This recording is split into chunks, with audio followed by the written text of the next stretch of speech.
बाबूजी, आप लोगों ने हमारी आवाज में बहुत कांड सुना।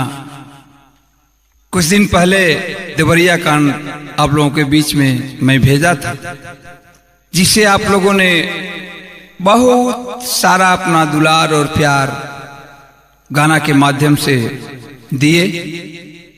हम ओम प्रकाश सिंह यादव एंड पूरी पार्टी बक्सर बिहार आप लोगों का तहे दिल से मैं आभार प्रकट करता हूं। एक और कहानी प्रकाश में आई है और मुझे ये आशा नहीं, विश्वास है कि इस गाना को आप लोग सुनेंगे मिजाज से, तो आंख से आंसू आवे या न आवे, इंसानियत नाम का चीज अगर सीने के अंदर होगा तो कलेजा मोम बन जाएगा। जैसा कि स्टेज पर इस साल इस गाना को मैं गाया था सीजन में, और आप लोगों ने स्टेज पर मंच के माध्यम से बहुत सारा प्यार दुलार दिए थे। मैं आभार प्रकट करता हूं इसके लिए। और ओम प्रकाश यादव गायक आप लोगों का आभारी है, कर्जदार है। इस जिंदगी में इस कर्जा को आप लोगों को मैं चुका तो नहीं सकता, लेकिन कोशिश करूंगा कि अपने गाना के माध्यम से आप लोगों का दिल मैं हमेशा खुश रखा करूं। एक ही लाइन पर ई पूरा बिरहा लिखल बा, ध्यान दिहन तनी। आज के ऐसा जमाना हो गइल बा कि जे अपना दुख से दुखित नहीं के, वो दूसरा के सुख दे के बहुत ज्यादा दुखित बा। फलनवा कैसे रोज सुगर किरीच लगावल कपड़ा पहन के चलता, रोज कहां जाता। ओम प्रकाश रात भर आई माई आई बाबू चिल्ला ताणन, जाड़ा हो गर्मी हो बरसात हो, आप लोगन का प्यार लूटा ताणन। लेकिन दूसर का बगल वाला सोचत पा कि अरे यार रोज कहां जाला, साफे साफ पहन के जाला, एकदम किरिच लगो। अच्छा मौका मिली न तो कबो भीड़ भाड़ में सियाही छिड़क। आप मेहनत कैले बड़ा समय से अपना खेत में पानी दिहला, रोपनी कैला, सोहनी कैला, खाद दिहला, दवाई के छिड़काव कैला, तहार धान खूब सुंदर भई। लेकिन तहार पड़ोसी वाला रोप के धान आ दिन भर द्वारे द्वारे बैठ के 29 ताश खेल ले। तहार तू मेहनत कैले बड़ा, टाइम टाइम से कुल चीज दिले बड़ा, तो बड़ा अच्छा लागल बा, धान के उपज अच्छा भइल बा। और ओकर जरी आई मार देले बा, सुखा गइल बाटे। टाइम से न सोहनी कैलस, न टाइम से छिड़काव कैलस, न खाद दिहलस। लेकिन सोचता कि हमारा जरिए फलनवा के खेतवा में सरवा बड़ा धान लागल बा भाई, और जे हमार तन कुछ ना भाई। अच्छा रुको, रात में जोगी बाबा के साणन छोड़वाते, छोड़ के चरवाए। मतलब जलन द्वेष, जे अपना दुख से दुखित नहीं खे, वो दूसरा के सुख देख के बहुत दुखित बा। यही लाइन पर बिरहा लिखल गल। लेकिन कवि जी बड़ी सुंदर भाव दिहलन भूमिका के लाइन में कि शिक्षा आज के युग में कितना जरूरी बा। हम कहते हैं कि अय बाबू, अय हमारे बिरहा सुनने वाले प्रेमी, आधा पेट खाओ, लेकिन अपने बच्चों को आधा पेट खाकर मेहनत मजदूरी करके अपने बच्चों को पढ़ाओ, अच्छा तालीम दो, अच्छा शिक्षा दो। ये नहीं सोच करके कि मेरा बेटा पढ़ जाएगा तो सरकारी नौकरी करेगा। नहीं चाहिए सरकारी नौकरी। अगर उसे आप अच्छा तालीम दिए हैं, अच्छा शिक्षा दिए हैं, पढ़ाए हैं, लिखाए हैं, तो जिंदगी में किसी दुनिया के कोने में रहेगा, अपने जिंदगी का गुजर बसर आराम से कर सकता है। तो शिक्षा बड़ी जरूरी है आज के दुनिया में। 4 लाइन भूमिका के भाव लिखल गई का।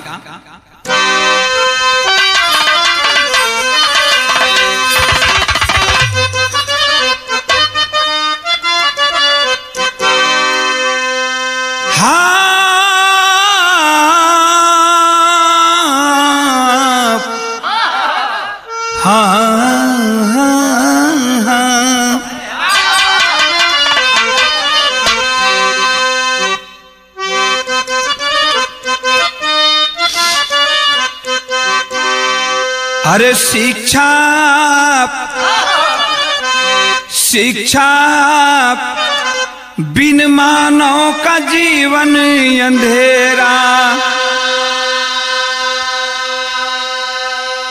समस्या बड़ी पर दिखाई न देता, ये नफरती की आगी में सब जल रहा है। यहाँ कोई दिल से बधाई न देता, तो जालिम जमाना या जालिम है मानो, कहूँ दोष किसका ये दोनों हैं अपने। हवलदार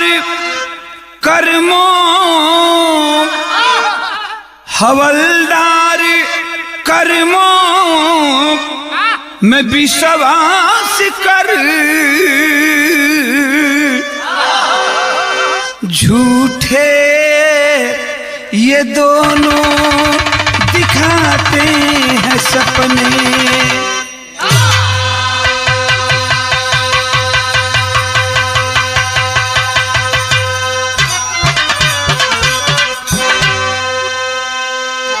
मैं उस कवि को धन्यवाद देना चाहता हूं जो कवि जी इस गीत को लिखे हैं। एक लाइन तर्जमा मास्टर का।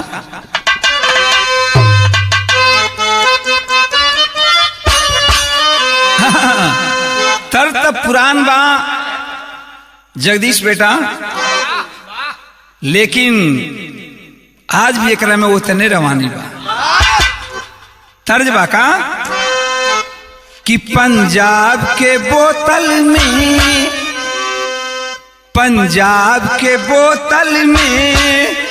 अरे कश्मीर का पानी है।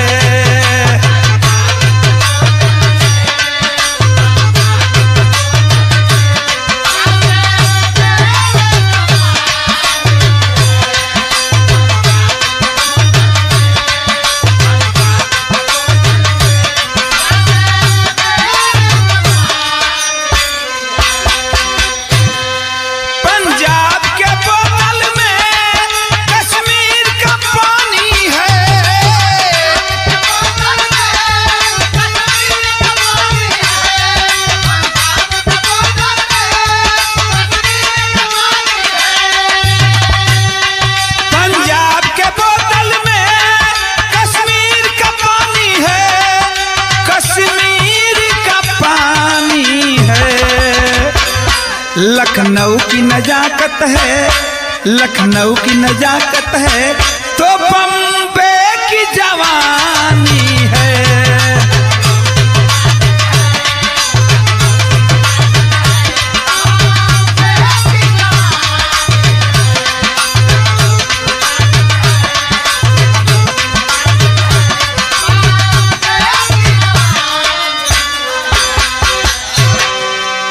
मगर हमरे बिरहा का भाव दिहल गल। कवि जी बड़ा अच्छा लाइन लिखलन। का लिखलन कि तू आन के का कहबा ए बाबू, दूसरा के का कहल तू आन के का कहबा जब अपन बेगाना बा।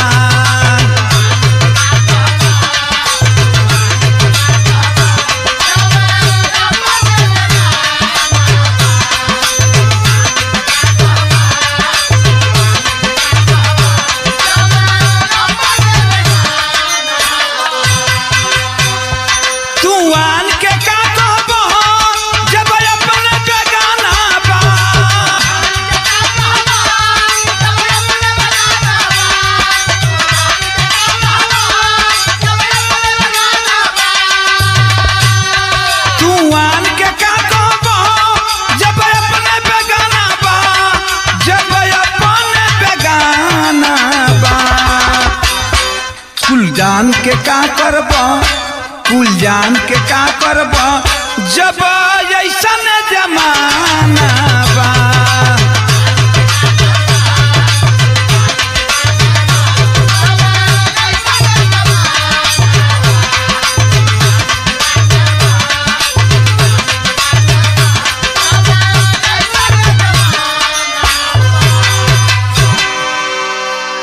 नजम के लाइन में कवि जी लिखलन, हमार विरहा के शुरुआती हमें से हो गल। कहानी कहाँ से लिखल गई, केकर कहानी बा, कैसन कहानी बा।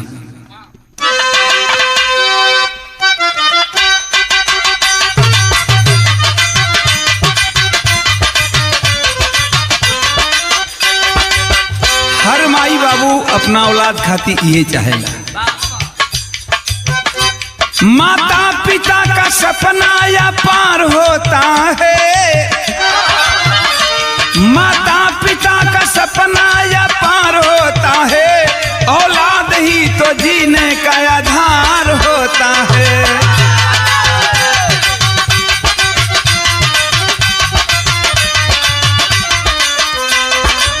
तनी बात समझ ला, एकदम हमारी कहानी साफ साफ समझ में जाए। शीशा में जैसे सूरत लौकेला, हमार बिरहा एकदम शीशा जैसन चमकेले। कहानी कहाँ का बा? जिला सुल्तानपुर में गांव फूलपुर सही, जिला सुल्तानपुर में गांव फूलपुर सही, कहूँ क्या हाल यारो सच्ची दस्तूर सही।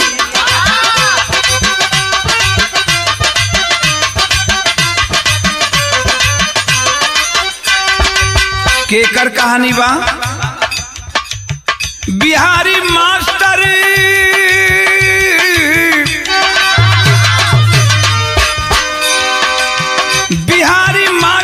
ट्यूशन पढ़ाना काम रहा, यही थी खासियत पूरे शहर में नाम रहा।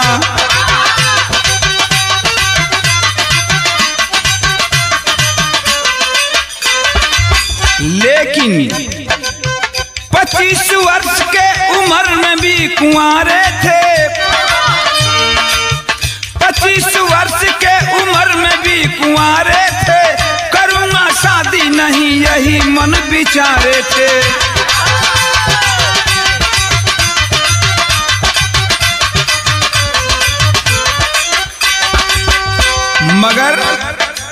मगर समाज का दबाव मन को मोड़ दिया, मगर समाज का दबाव मन को मोड़ दिया, सगाई हो गई सविता से नाता जोड़ दिया।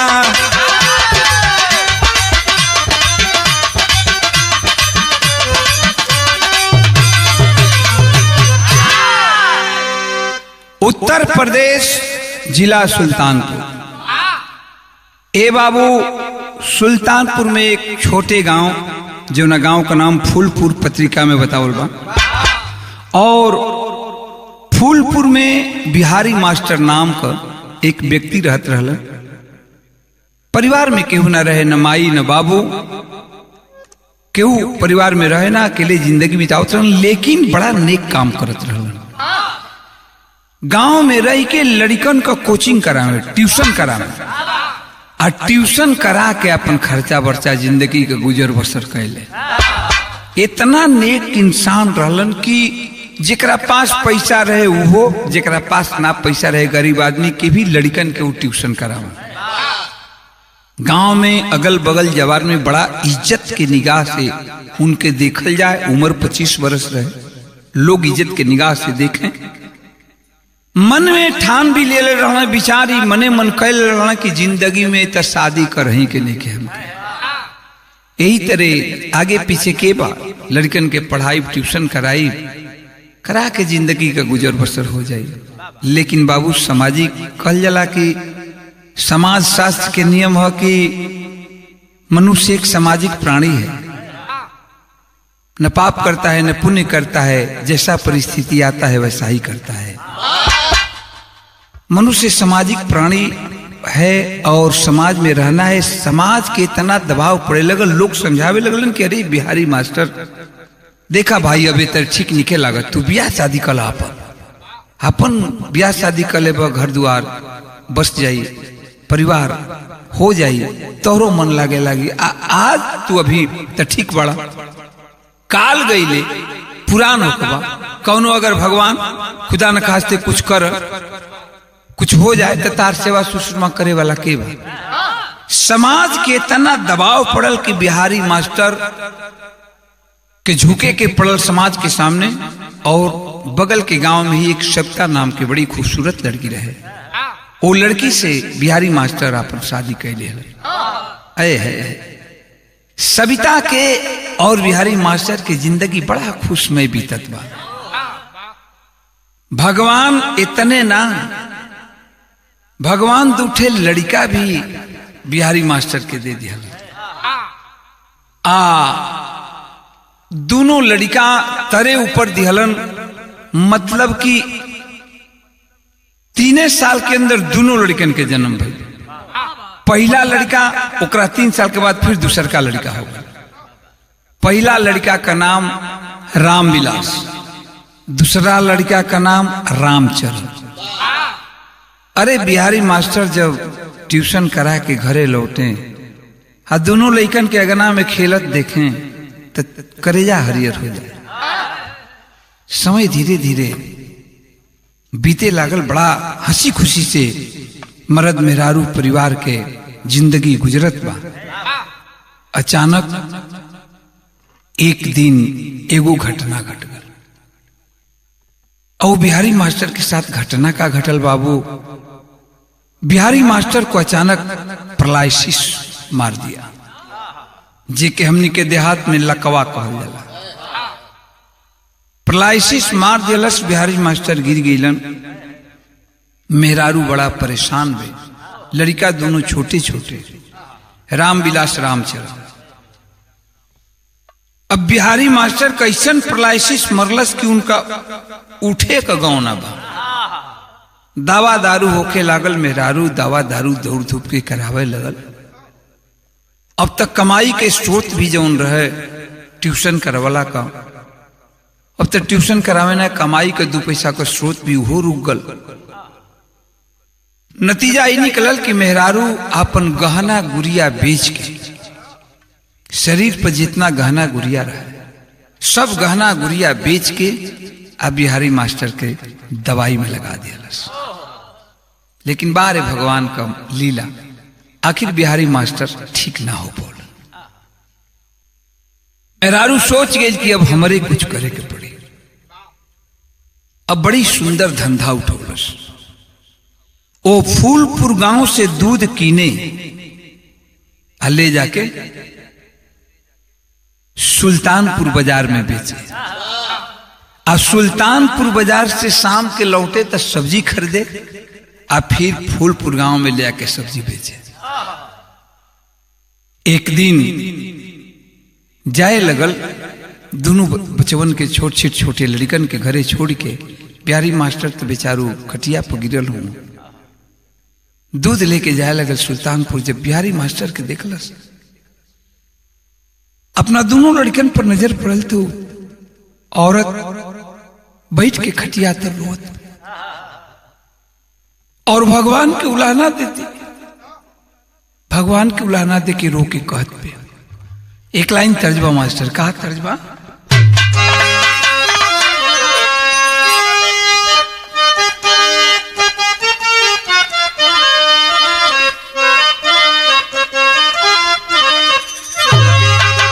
बड़ा प्यार से माई बहन गीत के गावे लेन कि यही पार गंगा माई हो, यही पार गंगा माई हो, ओही पार जमुना हो।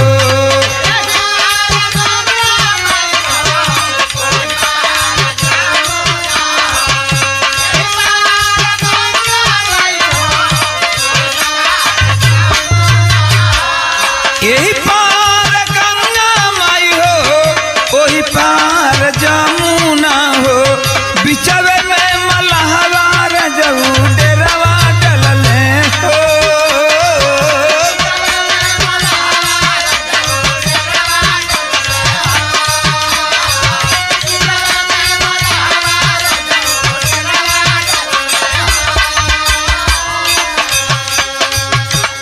लेकिन मेहरारू रोवत थे। आ भगवान के उलाहना देते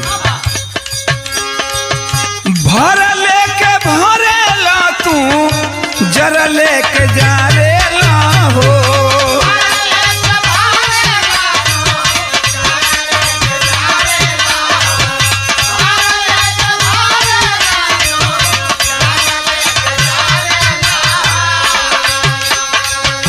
भर लेके भरेला तू जरा लेके जा रे ला हो ये सोच सविता के नजरिया पर से हो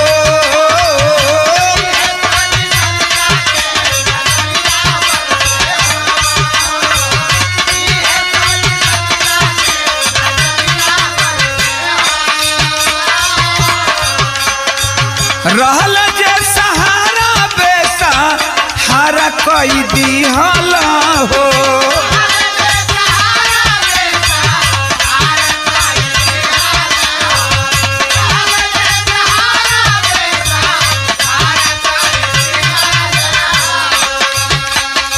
और रोवत पे दोनों लड़कियन के देख के और भगवान के उलाहना देते कहते कि का मालिक जिंदगी में हमसे कौन ऐसा बड़ा चूक हो गई जेकर सजा तो दिहला रहला जे सहारा बेसा रहलन जे सहारा बेसा हर कोई दिहला हो आ काहे गरीबन के खुशी छीन लिहाला हो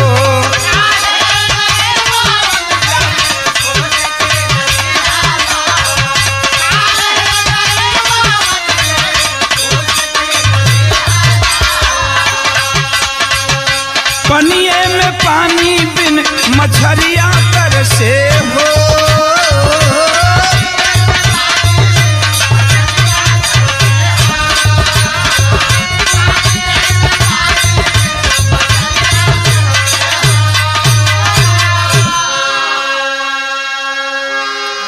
पति के समझा के कि लड़कन के घर से बहरी मत निकले दे हम जात पानी दूध लेके बेचारी दूध लेके गई जाके सुल्तानपुर बाजार में बेचत पे तब तक बिहारी मास्टर के साथ वह हो गई जवन ना होके के जाए बारे भगवान तू का किस्मत में लिख ले रहा अचानक बिहारी मास्टर का ब्लड प्रेशर बीपी हाई भई और बिहारी मास्टर का ब्रेन हेमरेज भई नतीजा निकला कि बिहारी मास्टर इस दुनिया को छोड़ के चल बसल बाबू के लगे लइका जाके हिला डुला के रोत हो अनसन की बाबू बाबू पापा पापा लेकिन अब बिहारी मास्टर रहे कि बोले गांव घर के अगल बगल पड़ोस के पता चलल दौड़ के लोग अलन पहले तो डॉक्टर के ले अलन डॉक्टर कहलन के अब कोनो फायदा नहीं के गांव घर के भीड़ लग गई सब लोग कल के भाई कम से कम इनका औरत के जाके सुल्तानपुर तन के खबर कर दी जाके सुल्तानपुर बाजार में लोग सविता के बतौलन है सारी बात की ये दुनिया में तोहार पति ना हूं अरे बाप रे बाप कुल काम धंधा छोड़ के बेचल दूर छोड़ के भागल दौड़ल घरे आयल पे भीड़ लगल बा खटिया से उतार के अगल बगल के लोग लाश के उत्तर दक्षिण के सुतौले हुए अंगना में लइका छछन छछन के रोत हुन हुई बाबू के लगे बैठ के बिहारी मास्टर के छाती पे गिर के रोए लगल जौना मेहरारू के सामने आज आगे पीछे केहू नहीं खे लड़कन के सिवा आज भगवान के रो के बात कहते या वो लाश के पकड़ के बिहारी मास्टर के लाश के पकड़ के रोत पे अपने पति के लाश पकड़ के रोत पे और रो के पूछत पे उनसे कहा कहते बाबू रो के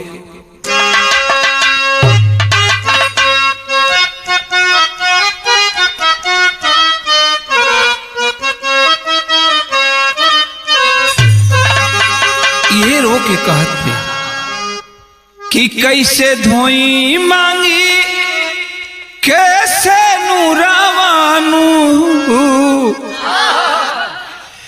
कैसे धोई मांगी कैसे न्यूरावानू हो बोल बबुआ के पापा आवे नाही दिल में सबुरावानू हो बोल बबुआ के पापा।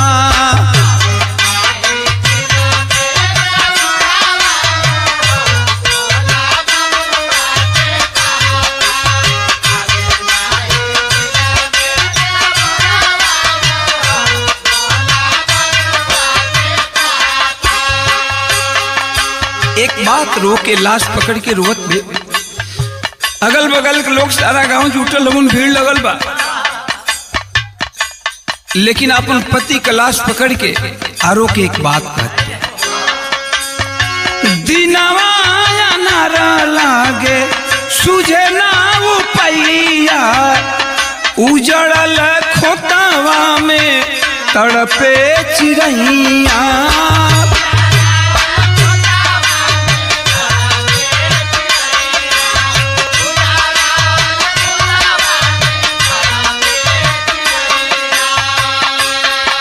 अरे जिंदगी में घोरला महुरावानू हो जिंदगी में घोरला महुरावानू हो सुन बबुआ के पापा आवे नहीं दिल में सबुरावानू हो सुन बबुआ के पापा।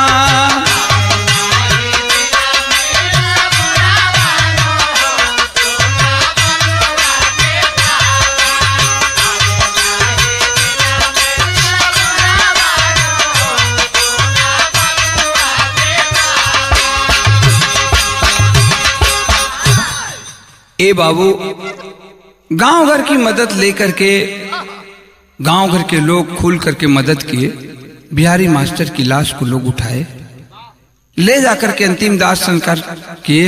उन्हीं दोनों छोटे छोटे बच्चों के हाथों से बिहारी मास्टर का मुखाग्निदान करवाया गया। तेरे ही बीतल बिहारी मास्टर के कल सब क्रियाक्रम बीतल और बिहारी मास्टर का सविता अब दोनों लड़कन के मुंह देख के जिए लागल, लेकिन अब दूसर कुछ आधार रहे ना। वही आधार था फूलपुर गांव से दूध लेना, सुल्तानपुर बाजार में बेचना, सुल्तानपुर बाजार से सब्जी ला करके फूलपुर गांव में बेचना। समय धीरे धीरे बीते लगल और दोनों लड़का धीरे धीरे अब सयान होके लगल।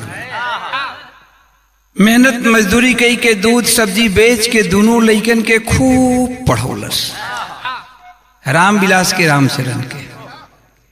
आज उस समय आ गई कि दोनों लड़का अपना पैर पर खड़ा हो गई, कमाए धमाए दोनों लड़का लगलन। आज जब दोनों लड़का कमाए धमाए लगलन तो राम विलास बड़का लड़कवा एक दिन माई से कलश की माई सुन, अभी दूध बेचल और सब्जी बेचल तू छोड़ दा, अब हमनी के हो गई ले जा आ कमात बने जा, कहा तू परेशान बढ़। ए भैया भगवान का महिमा, भगवान ओहो मनोकामना पूर्ण कर दिया। गांव घर के लोग मिल के बड़का लड़कवा राम विलास का ब्याह वही बगले के गांव में एगो सरिता नाम के लड़की से करा दिया। अच्छा साल भर बीतल, तब तक फिर तिलकरू जुटे लगलन अब रामचरण खातिर। फिर गांव घर जोर लगावल, रामचरण का भी शादी एक दूसरा गांव में करा दिया। मतलब कि राम विलास का भी शादी हो गई और रामचरण का भी शादी हो गई। और अब दूदू पतोई के सास बन के अकेला सविता वो घर में शान से बैठल रहा। एक बार वो घर में फिर खुशी के लहर दौड़ पड़ल। और जब खुशी के लहर दौड़ पड़ल, समय बहुत खुशी से गुजरत बा। भगवान एगो और खुशी दे दिया कि जोन रामचरण के औरत रह साल भर बीतला के बाद, मतलब छोटका भैया का रामविलास के छोटका भैया रामचरण जौन रहला उनकर औरत की गर्भ हो रह गई। उनका औरत से पहले ही एकर गर्भ रह गई। समय के अनुसार 9 महीना बीतल बा और बड़ा सुंदर 2 ठे जुड़वा लड़कन को जन्म दे ले।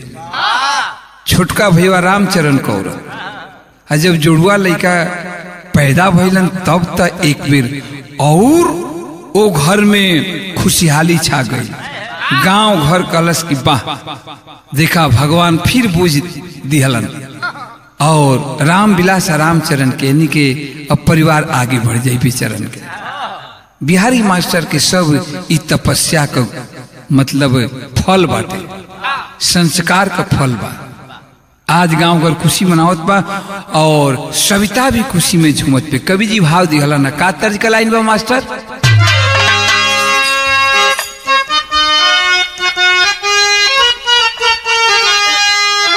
उह तरज बा कि अब ना सहाय हमसे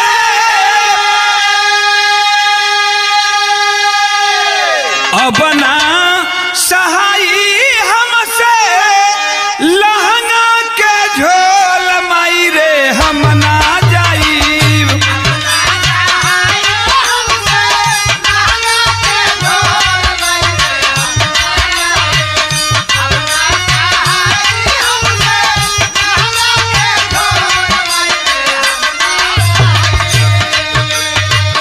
अब ना सहाय हमसे लहंगा के झोल माई रे हम ना जाई। ससुरा में पियावा बकलो माई रे हम ना जाई।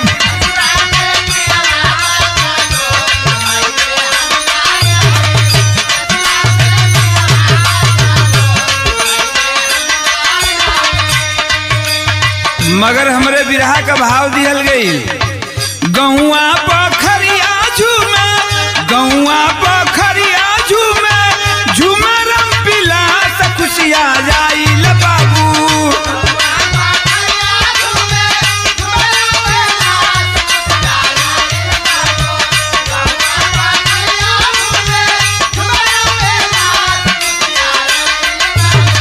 गौआ बखरिया झूमे झूमे रामविलास खुशिया जाइल बाबू।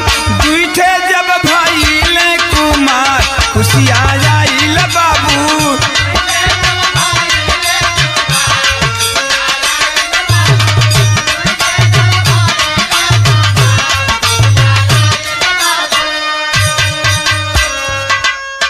धीरे धीरे 12 बरिस बीती गईल।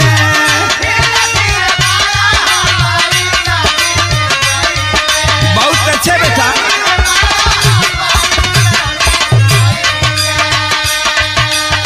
सरिता के गोदिया में कुछ न भइल।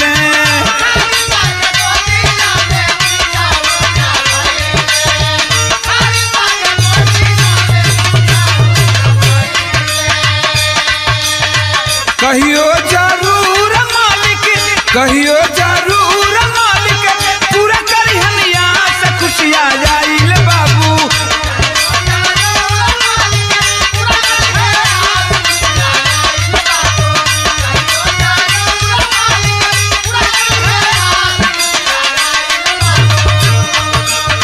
दोनों भाई बहुते करते प्यार खुशिया जाइल बाबू।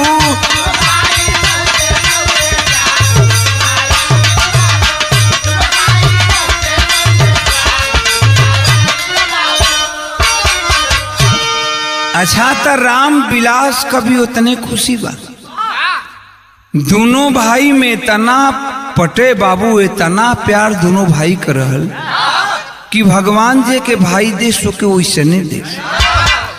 दोनों लइकन के जाके गोदी में उठा के बड़का भैया रामविलास रामचरण के बुलौलन और कलन कि ये रामचरण सुन, एगो लइका एकरा मिले तोर है, एगो लइका हमारा।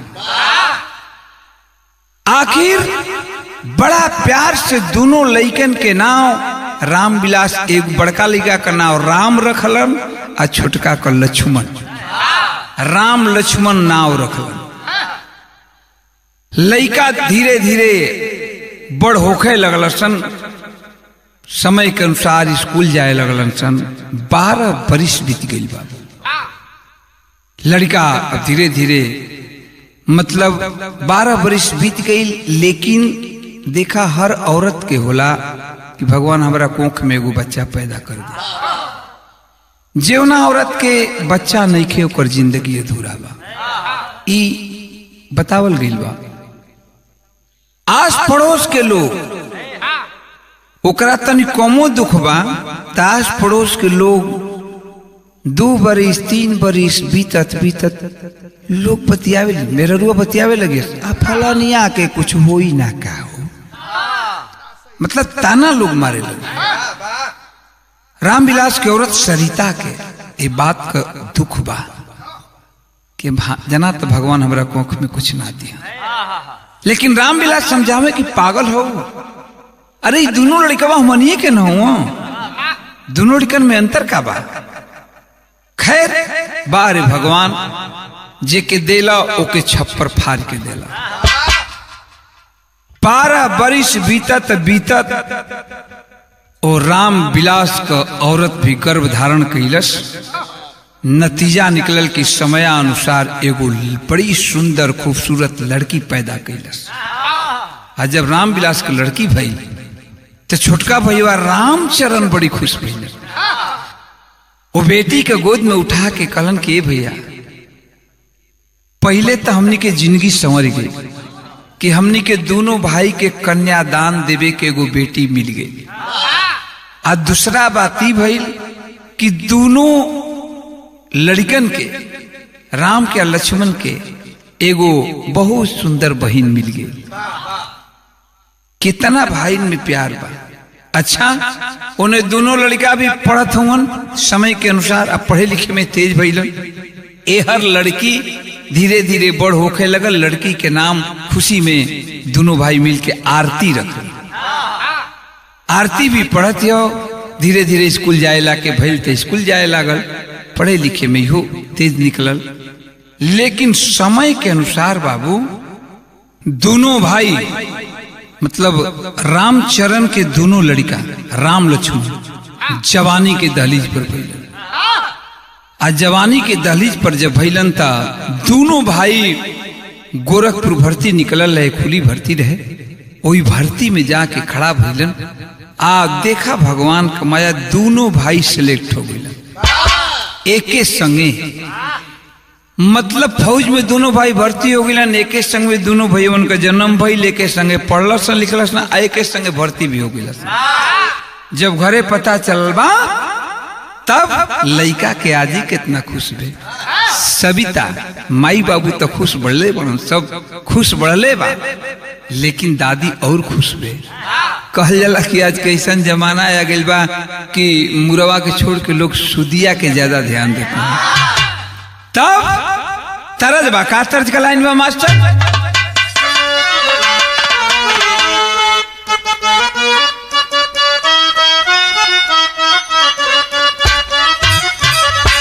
यह तरज हो कि रे लगड़िया चलावेला पलमुआ।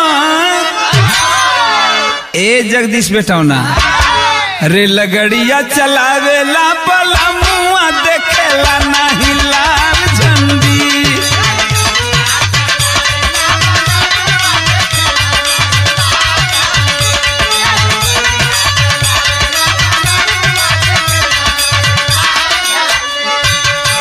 मगर गाना का भाव कभी दिहलन, मलेटरिया में होई गईल भरती, मलेटरिया में होई गईल भरती, सिपाही भइल राम लक्ष्मण।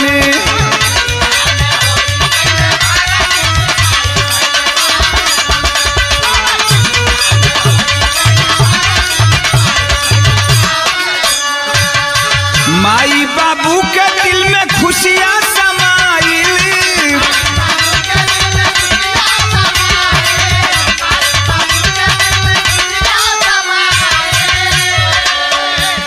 अब बुढ़िया माई सविता के छतिया जुड़ाइल।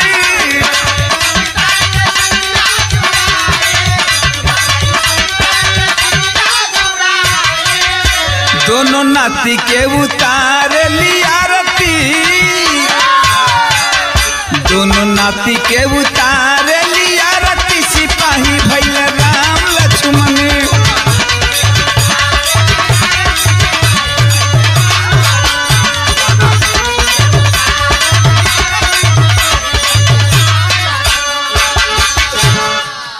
एकदम हंसी खुशी से जिंदगी घर में बीतत।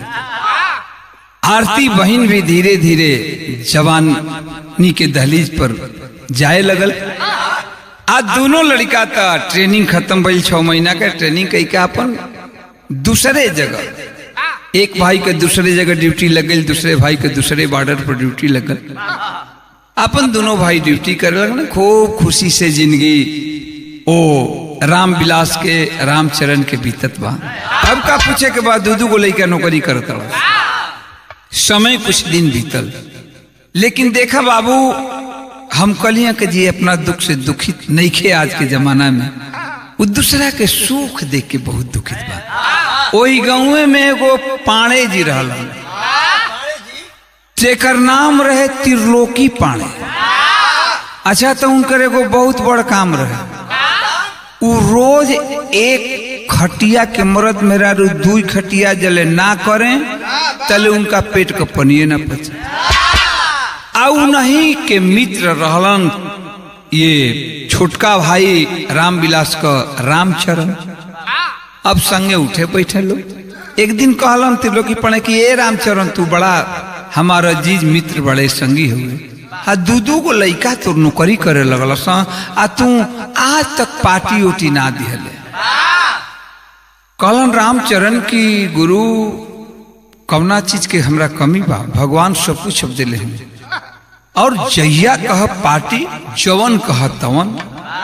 त्रिलोकी पाणे कहलन कि बताओ तोर लइका तो फौज में रहल सा, हौ सामान एगो होला बोतल में मिलेला, उले बेलसन।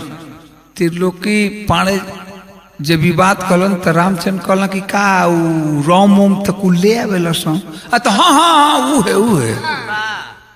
तो कहलन कि घरे रखले पड़े। कहलन कि हाँ गुरु बाबा तो लइकवा जब असन दोनों 2-4 गो ले असन। भैया साधुए आदमी, हम साधुए आदमी, छोही के नहीं के वही तरह उन्हीं के अलमारी में पड़ रहेला। जे के वो हनी के संगी साथी दोस्त आवेला कुल मांगेला दे देला। अभी तो अलमारी में कई तो बोतल पड़ल बा अलमारी में। हाँ कला की तब एगो काम कर किया जौन तार गांव के बहरे ट्यूबवेल बा, बोरिंग मशीन जौन बा, वही मड़ई पर आज भौरी चोखा चावल दाल बनी आ ले हम कुल बनाई। कलश की गुरु इंतजाम हम सब कह दे। अपन बड़ी ठाठ से बनल लिट्टी चोखा चावल दाल, वही में तनी 100 ग्राम घी धर के पड़ गए। 100 ग्राम से ना सबूर भल तो पंडित जी त्रिलोकी पाणे कहना कि नहीं अभी तनी घी कम होता, तो पा भर घी पड़ गए। भगवान कमिए का दिले रह। ए भैया त्रिलोकी पाणे कहलन कि रामचरण अब देरी मत करा, तनी ले आवा और खोला।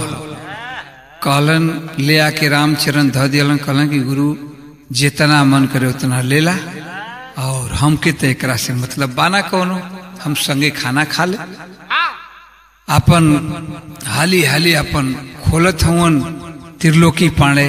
अपन बटाम तुरलन, अपन टक दे तुरलन बटाम अपन।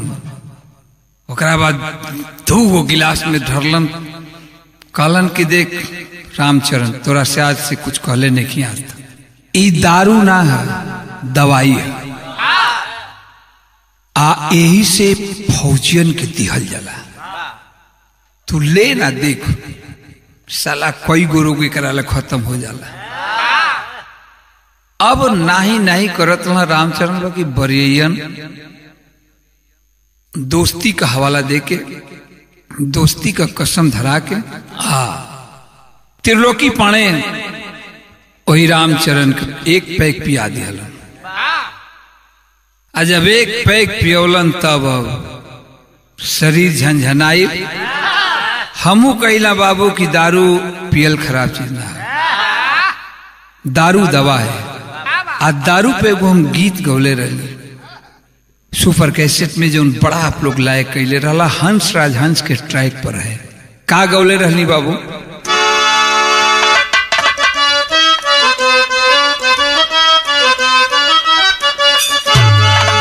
हंस राज हंस गौले रहन पहला कैसेट, जो कैसेट के नाम रहे चूरनी।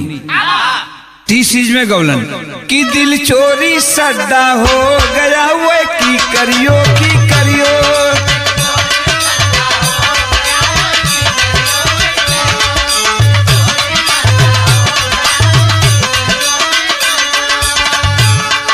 लेकिन एकरा पर ओरिजिनल ट्रैक मंगा के बंबई से आए, ओरिजिनल हंसराज हंस के ट्रैक पर हम गौली। का गौली?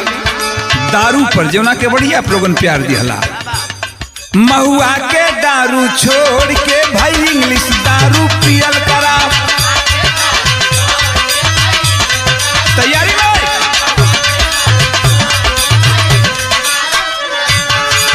दारू पिए के कैदा बतौले हैं जगदीश बेटौना। पिए के होला कैदा एक पे एक करेला फायदा, मस्ती के खातिर पिया मस्ती में हो के जिया। पिए के होला कैदा एक पे एक करेला फायदा, मस्ती के खातिर पिया मस्ती के कारण जिया। तू चरस हीरोइन छोड़ दा भाई इंग्लिश दारू पियल करा।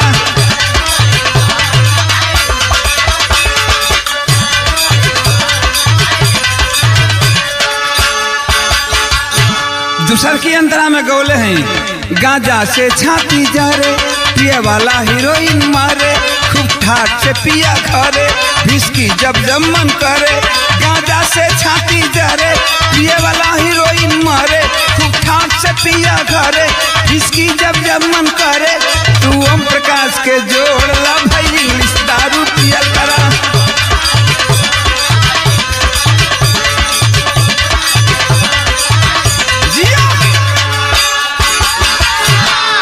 तो दारू पीना खराब नहीं है, दारू पी करके भग जाना खराब है। दारू का लिमिट होना चाहिए, दारू की लिमिट हुई, दारू कभी तो के नुकसान नहीं के कर सका। ता बाबू एक पैक जब दारू पियलन राम शरण शरीर झंझनाइल, आ शरीर झंझनाइल तब एकदम अब तो मस्ती आयल तो दूसर का पैक खाती भी गिलास आगे बढ़ा दिया। दूसर का पैक भी तनी टाँठे पटियाला पैक दे दिहल। त्रिलोकी पाणे आ जब नशा में भैलन खाए तब अब स्क्रू ढीला करे शुरू कैलन। त्रिलोकी पाणे कहलन कि तू तो हमार संगी हवे, आ ई बताओ कि राम बिलसवा के लैकिया अरतिया अब धीरे धीरे जवान हो गई, ओकर ब्याह शादी करे के बा। आ ब्याह शादी होई तो पैसा के कर लागी? दूसर के तो तोरा घर में कमात नहीं खे, तोरे दूगो लइका कमात रहा तो वही दोनों लइकवन के लागी। तो रामचरण कहलन कि गुरु ऐसन बात कहबो मत करिया। अरे भैया हमार राम हवन हो राम, आ भैया के लइकी ना है बल्कि हमार लइकी है। ऐसन बात सपनों में नहीं के सोचे के। कहलन त्रिलोकी पाणे की जा तू हमार संगी है, हम बता दिहली, अब सोचल समझल तहार काम बा। त्रिलोकी पाणे ते तीर मार दिहल, आ नशा में ही तीर जाके धस भी गई ओ रामचरण के दिमाग में। लेकिन वो घड़ी तो ऊपर खुलासा ना कैलन। खा पी के हटल लोग, सुबह भइल जब जगलन रामचरण अपन मर मैदान निपटान करे निकलन सिवान में, तो उनका बार बार त्रिलोकी पाणे का बतिया गूंजे उनका दिमागवा में। कहे कि तीर तो धस चुकल है और तीर चला चुका रहलन त्रिलोकी पाणे। दिन भर रहने उन्हें रहल, आ तब तक सांझ के दूसर का घटना घट गई। बुढ़िया माई सविता के बोलौलस दोनों भाई का राम विलास का रामचरण का कॉलस किए बेटा राम विलास रामचरण हम पाकल आम हो गए कब गिर जाई हमरे जिंदगी का कोनो भरोसा नहीं के बेटा हम चाहता नहीं कि हमारा जियते हमारा नातिन के बारात आई हम देख लिए थे यह बात तत्काल हो गई त्रिलोकी पाणे और तीर मरलही रहलन राम चरण के दिमाग में वो बतिया गूंजते रहे आ तब तक की माई बतिया कही दिल शादी वाली अब काल हो गई खड़ा हो गईलन रामचरण कहलन के माई सुन भैया का लड़की है आरतिया और भैया शादी करियन की कुंवारे रखे हम ना जानते हैं ए बात का भैया से कह दे भैया जाने हमसे कोनो मतलब नहीं के पहली बात और दूसरी बात एक और सुन ले कि हमके 2 कट्ठा परी 1 कट्ठा परी हमार जौन हिस्सा होके तू अपना जियते हमरा के बांट दे अलग कर दे और हम अपन मेहरारू लइका लेके 1 कट्ठा में अलग से रहो बूढ़ महतारी सविता रामचरण के जब बात सुनलस अवाक हो गई कलश की रामचरना तू कैसे हिम्मत कैले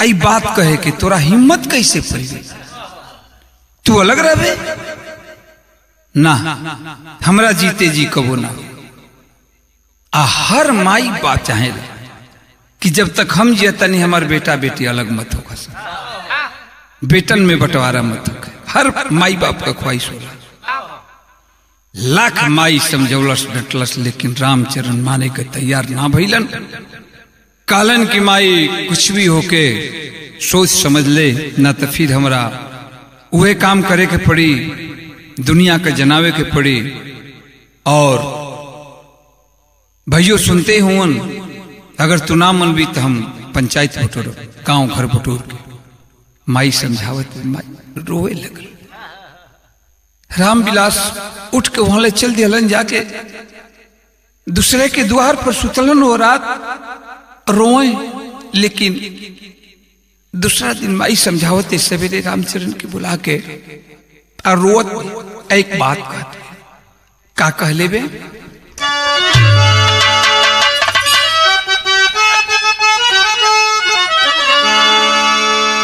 कि माई समझावे लगली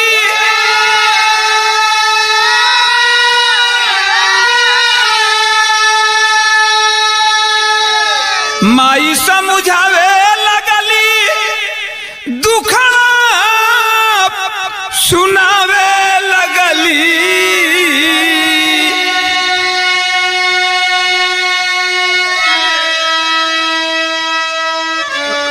कैसे डल बघारावा में डाल हो दुलरुआ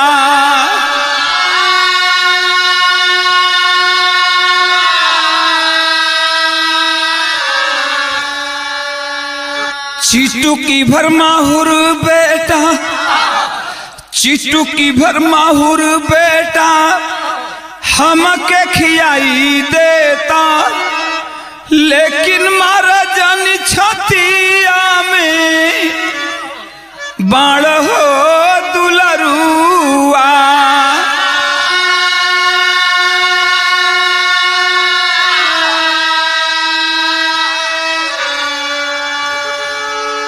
रोटिया मोहला होई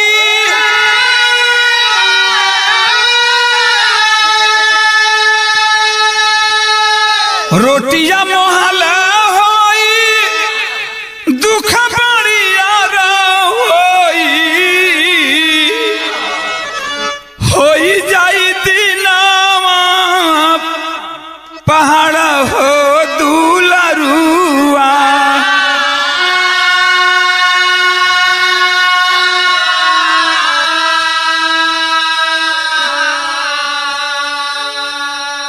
आचारा पसारा तानी हई आचारा पसारा तानी एक चीज मांगो तानी बोरजन बुढ़ाई आके सान हो दुलरुआ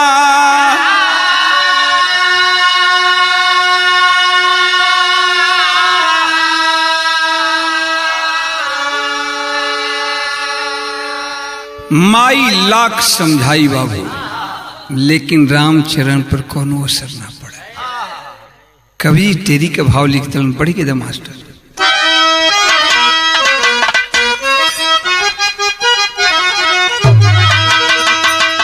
कि अब बटाई अब माई के ममता, अरे बटाई हो राम, बटाई अब माई के ममता, विधि के आगे जग में कोई पार ना पाई। ए बाबा, समय धीरे धीरे एक दिन गुजरल, 2 दिन गुजरल, 3 दिन गुजरल। आज वो परिवार में चूल्हा में आगी नहीं खे बढ़ल। राम विलास कहीं दूरे गिरल हूं, दूसरे के द्वार पर गांव में। राम विलास के मेहरारू अपने घर में गिर के रोत पे, रामचरण के मेहरारू अपने घर में बे। बुढ़िया माई वही गांव के बहरे ट्यूबवेल मशीन जोन बा बोरिंग, वही मड़ई में जाके गिरल बे रोत पे। 3 दिन से घर में परिवार में भोजन नहीं खे बन।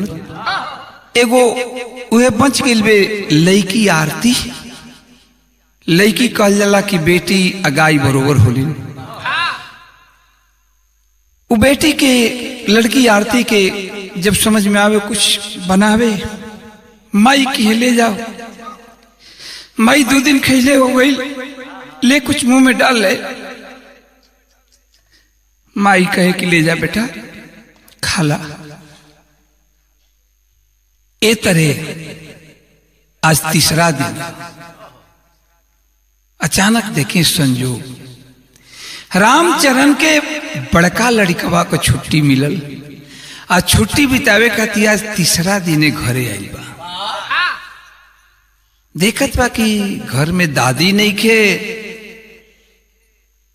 घर में गइल बा अपना मायूसी छोले बा। माई वाला घर में गइल बा, कहले बा कि माई का बात बा? देखा तनी कि सब जहे के तहे गिरल बा, का बात बा? माई रोके कहलस के बेटा हम का बताई। ई बात जाके अपना बाबू ले पूछला, पता ना उनका मती में का हो गल। घर से निकल के बड़की माई के घर में गइल बा। राम विलास कौरत जवना घर में बे जाके पैर छोले बा। माई आशीर्वाद दे लेबे, कहले बा कि माई, बड़की माई बताओ आखिर कारण का बा? हम कुछ समझत नहीं की का परिवार में भइल। राम विलास कौरत कलश किए बाबू हम का बताएं। ये बात तो सबसे अच्छा बेहतर हुई कि तू अपने बाबू से पूछ लेता।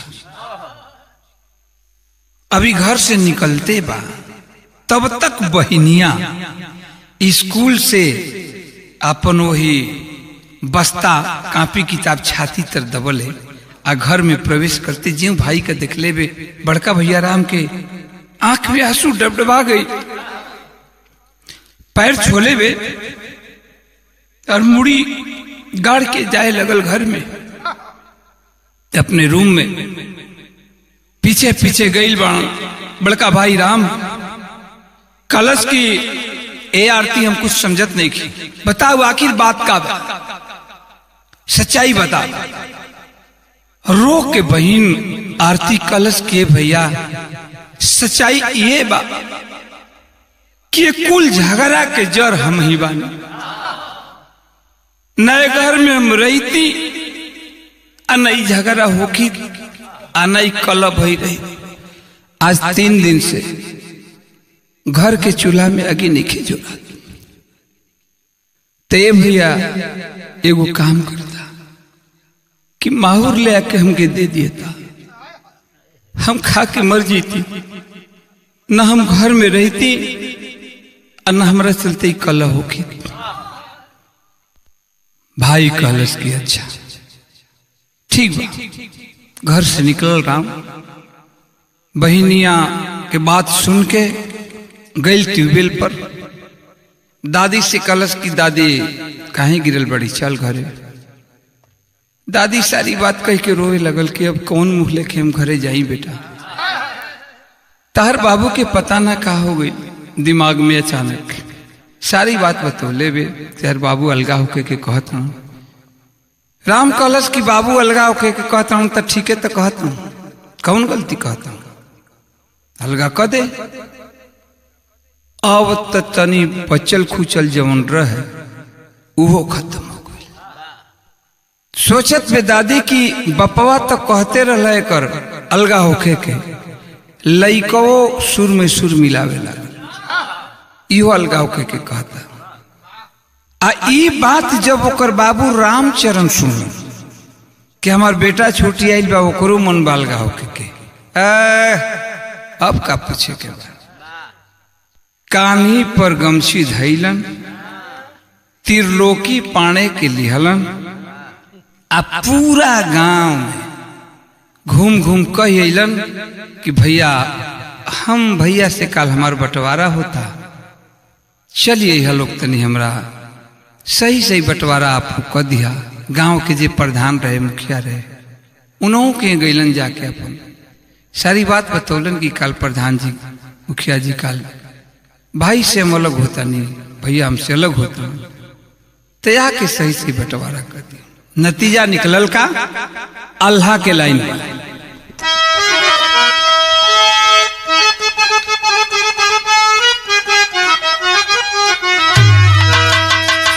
दूसरे दिन भयल का कि जुटल पंचायत, ए बाबू जुटल पंचायत, जुटल गौआ जवारवा दादा।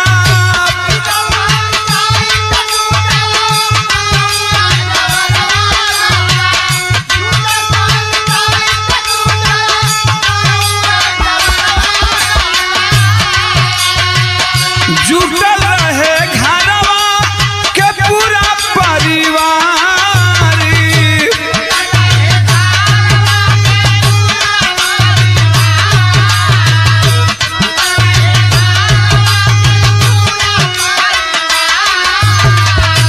गौआ के प्रधान पूछे लगल बतिया बाबू।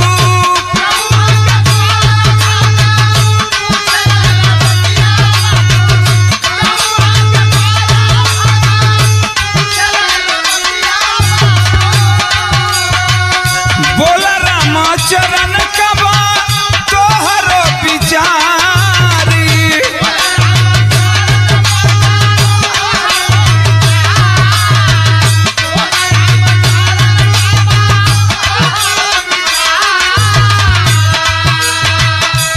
खेत बटा गई, खरिहान बटा गई। गांव के प्रधान जी और गांव के जितना लोग जुटे रहे, सामने आके प्रधान जी कहलन रामचरण से कि रामचरण तोहरे कहला के अनुसार सब कुछ बटा गया, खेत खरिहान। अब बोला तब रामचरण एक बात कहलन। का कहलन? रामचरण बोला तब बिहस के बचनिया बाबू।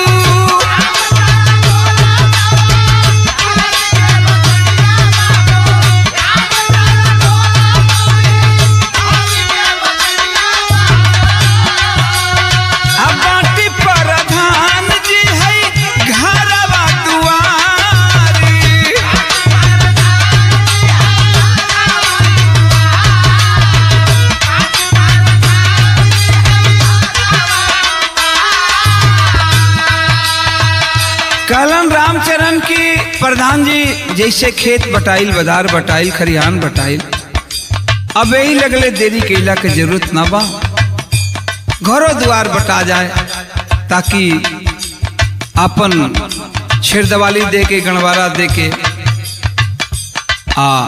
हमन अलग अलग रहल जाई। हम का खातनी न भैया देखिए न भैया का खाता हम देखें। एक तरफ भाई बैठ के राम विलास फूट फूट के रोवत हवन की बाहर रामचरण, लेकिन बोलत कुछ ना। माई एक जगह गिरल बे, बुढ़िया माई सविता रोवत बे। प्रधान जी घर बांटे चलन आ देखा यहीं से कहानी मोड़ लेती है। ये हमारे विरहा का खासियत होला। हर विरहा में बाबू अपन कांड में आप लोगों के बीच हम ही दिहल चाहिला कि कोनो विरहा में नया मोड़ होके, कोनो कहानी में नया मोड़ होके। हमार विरहा यहाँ से फिर मोड़ लेते। जब प्रधान जी घर बांटे चलन न, उस समय एगो घटना घटल। का घटना घटल बा? बोला बाल राम तब क्रोधवा में बतिया दादा।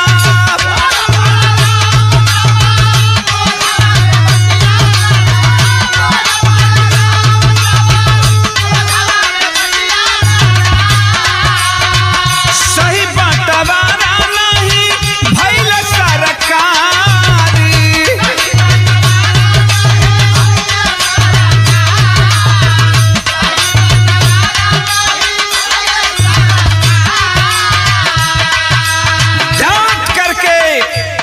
जो रामचरण का फौजी बेटा था राम डांट करके बोला कि प्रधान जी रुक जाइए, आपने सही बंटवारा नहीं किया। सब अवाक, सभी लोग अवाक हो गए। प्रधान जी कहलन कि भैया अब का रही गए, जैसे जैसे कहलन तोहर बाबू सब सही सही गांव जवार देखल, बंटवारा हम कर दिए। कौने चीज में कमी रह गल, कौन चीज में गलती हो गई? तब बोलल बा राम, राम लक्ष्मण के दुई भाग में लगावा भैया।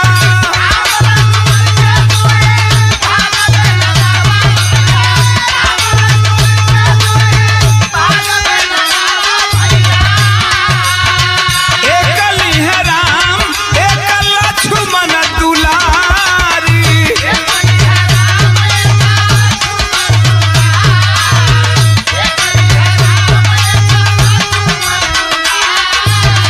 तबे बंटवारा होई एही घरवा के दादा।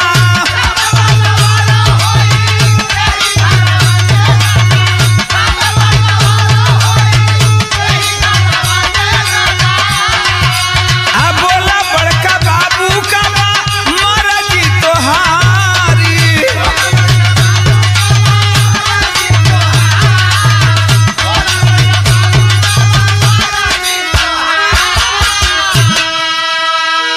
कलश की प्रधान जी जैसे सब कुछ बांट दिया, जगह जमीन खेत बाजार खरिहान। अब घर के बंटवारा तब्बे हुई जैसे हमार बाबू दू भाई राम विलास रामचरण, वही तरह हम हूं भाई दू भाई राम और लक्ष्मण। तो जैसे बाबू लोगन के बंटवारा कर दिया, वही तरह बेही लगले हमहनो दोनों भाई के बंटवारा कर दा राम लक्ष्मण के। यही लगले अब देरी मत कर, तबे घर द्वार बांटे दे और तबे घर द्वार बटाई।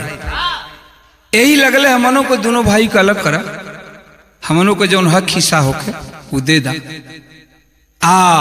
बाबूजी के लगवा जाके कलश की बाबू बड़का बाबू के लगे गई। अब बाबू से रामविलास से कलश की बड़का बाबू तू गिरल काहे, वो काहे रोत हुआ?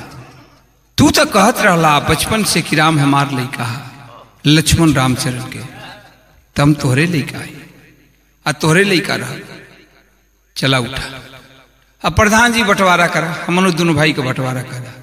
लेकिन एगो तनी बेईमानी कह दिया, एगो बेईमानी कह दिया हमरे साथे। ई बेईमानी कह दिया कि जवनी बहन खाती हमार बाबू अलगा होता, जवने बहन के शादी के लेके हमार बाबू अलगा होता, वो बहनिया का हमारा हिस्सा में दे दिया।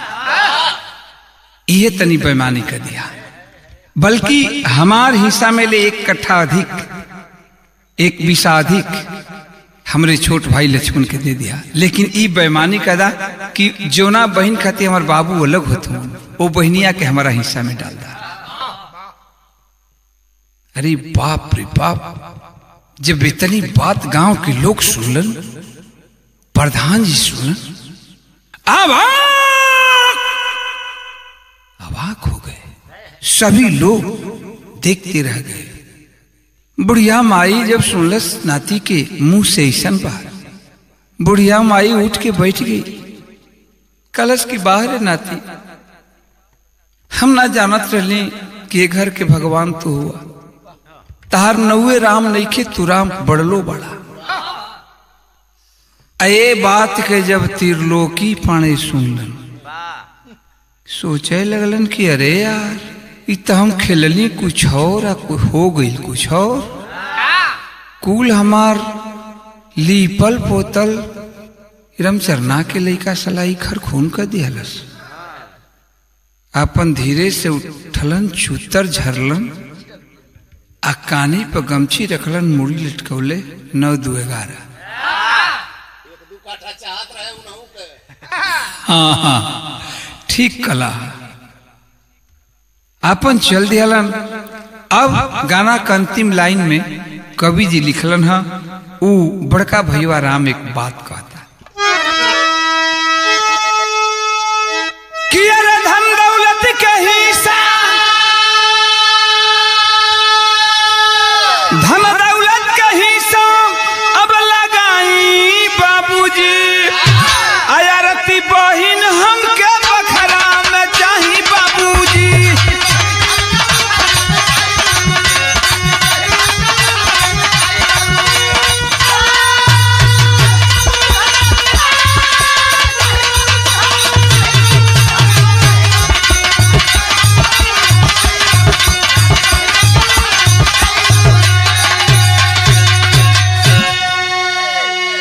अजबी बतिया राम के बाबू रामचरण सुनलन, आंख का पर्दा आंख से हट गल और दौड़लन जाके माई के पैर पकड़ के रोवे लगल।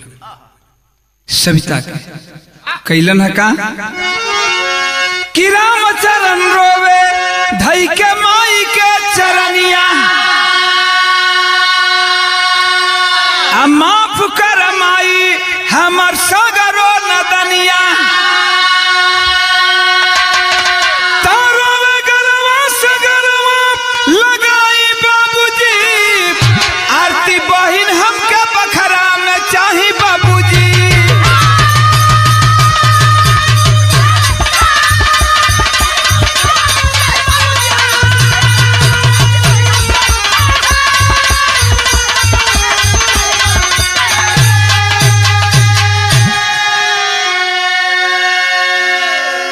जितना पंच जुटल रहा, गांव का प्रधान जी सब लोग अपन साबसी देके कि साबस बेटा भगवान जी के देश हो के बेटा ऐसा नहीं देश। सब लोग चल गए, रामचरण माई के पैर पकड़ के रोए थे। जब भाई रोवे लगलन रामचरण, तो राम विलास के ना बर्दाश्त हुए, उठन है जाके लग गए रामचरण के उठा के कलन की पागल, दिन भर के भुलाई, अगर साँझ के घरे लौट के चली आवे तो के भुलाई ना कहल जाला।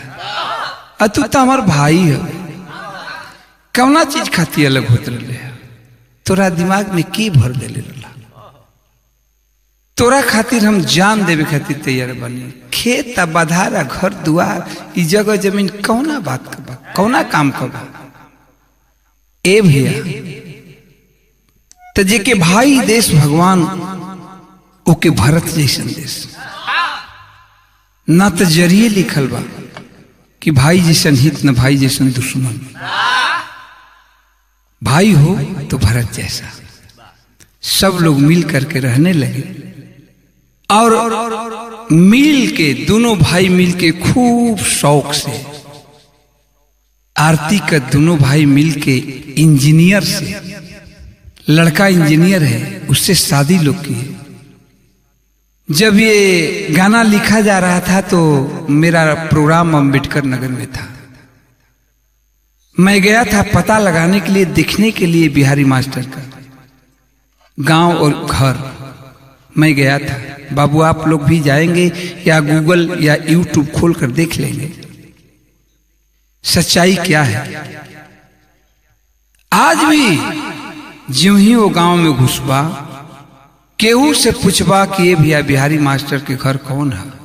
हालांकि बिहारी मास्टर तो स्वर्गवासी हो गए, लेकिन नाम उन्हीं का चलता है। बिहारी मास्टर के घर कौन है तो लोग बड़ा प्यार से तो के देखी हन आ कहीं देखा भैया गांव से बहरे जो घर बनल बना वह बिहारी मास्टर के घर, चल जा ये रास्ता चल जाए। गांव से बहरे दोनों भाई मिलके आज घर बनौले हूं, फर्स्ट क्लास के 2 तल्ला बिल्डिंग, और आज परिवार खुशी से हरा भरा परिवार है, फुलवारी वो हरी भरी है। आज खुशी से जिंदगी रामचरण राम विलास और राम लक्ष्मण के बीतत बा। हमरी बिरहा के अंतिम लाइन बा, कहल गई का जय जखान गुरु स्वामी जी के ओ